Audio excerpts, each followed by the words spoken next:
ഓൻ കൊമ്പങ്കാട്ടത്തെ കുട്ടിയാന്ന് പറയാൻ തന്നെ മാനക്കടയിക്കും ഒരെ തടി ഒന്ന് ശരിയാക്കിയിട്ട് ബാക്കി പരിപാടിയുള്ളൂ.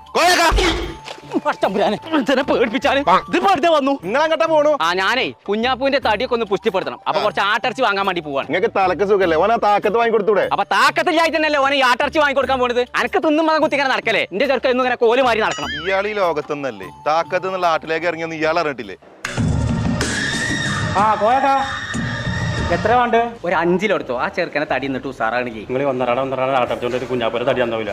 ഞാൻ കാര്യം പറഞ്ഞുതരാം. അതെന്താ കാര്യം ഒന്ന് അതും പറഞ്ഞോണ്ട് ആദ്യം. നല്ലോണം ആടും കുറച്ച് മരുന്നിട്ടിട്ട് ഒരു ആട്ടിലേക്ക് ഇറങ്ങിക്കണം. അതിന്റെ പേരാണ് താക്കത്ത്. അതാണ് വാങ്ങിക്കൊണ്ട് കൊടുക്കാനും. അത് ആദ്യം പറയണ്ട അംസേജ്. കേൾക്കും പൈക്കോളിന്റെ മുതലാളി ചീത്താറ്.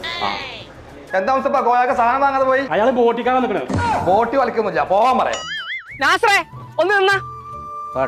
കോയാക്കാണല്ലോ. ആ എന്തേ? ഞാൻ ഒരു കാര്യം ചോദിക്കാനാണ്. ഈ താക്കത്ത് നിന്ന് ഇറങ്ങാണ്ട് ആട്ടിലേക്ക് ഇറങ്ങിക്കണം. അതിനെ കുറിച്ച് എനിക്ക് എന്തെങ്കിലും അറിയോ? പിന്നെ അറിയാതെ നമ്മളൊക്കെ വയസ്സാം കാലത്ത് പിടിച്ചിരിക്കണ അയിമല്ലേ? നിങ്ങൾക്ക് എന്തിനാ?